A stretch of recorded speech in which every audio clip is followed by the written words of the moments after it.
ఇంకా తెలంగాణ అవుట్స్కట్స్ వాళ్ళు కూడా అందరం వచ్చేసాం. మండే వచ్చాము, కంపెనీ దగ్గరికి వెళ్తేనే కంపెనీ ఓపెన్గా ఉంది, కానీ లోపల ఎటువంటి సామాను ఎక్విప్మెంట్ ఏమీ లేదు, ఎవరు లేరు.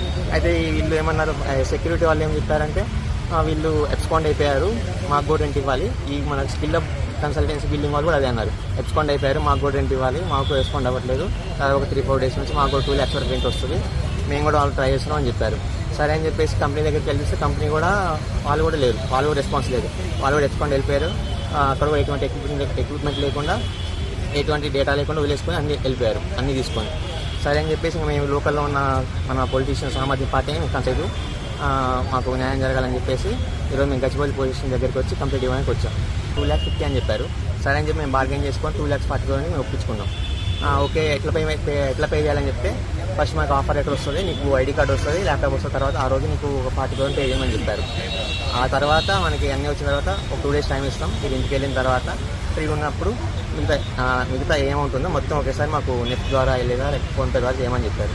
నేను నెక్స్ట్ రిమైనింగ్ అమౌంట్ 2 lakhs నేను నెఫ్ట్ చేశాను ఒక 2 days తర్వాత నాకు 48 hours తర్వాత నాకు డీటెయిల్స్ వస్తాయి, లాగిన్ డీటెయిల్స్, ఇంకా నువ్వు వర్క్ చేయొచ్చు, నెక్స్ట్ డే నుంచి నీకు 6 months ట్రైనింగ్ ఉంటుంది అని చెప్పారు.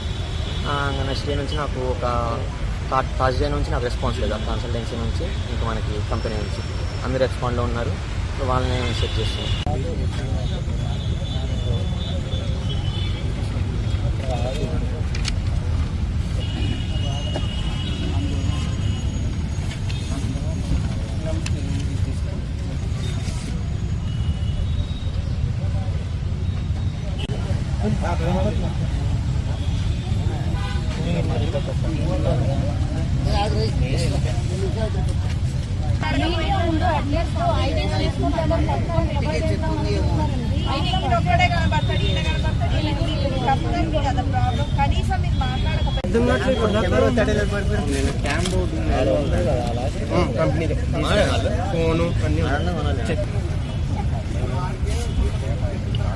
కంపెనీ చెక్ బుక్లు ఉన్నాయి,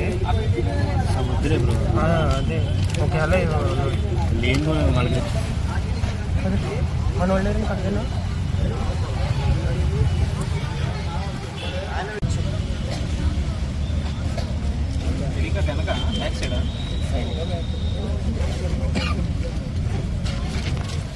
ఇది మా వాళ్ళ ఫోటోలు రావాలా, నేను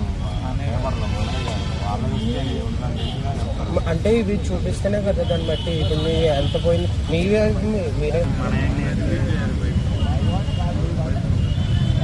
న్యూస్లో వచ్చినా ఎవడోటి కనపడితే కొంచెం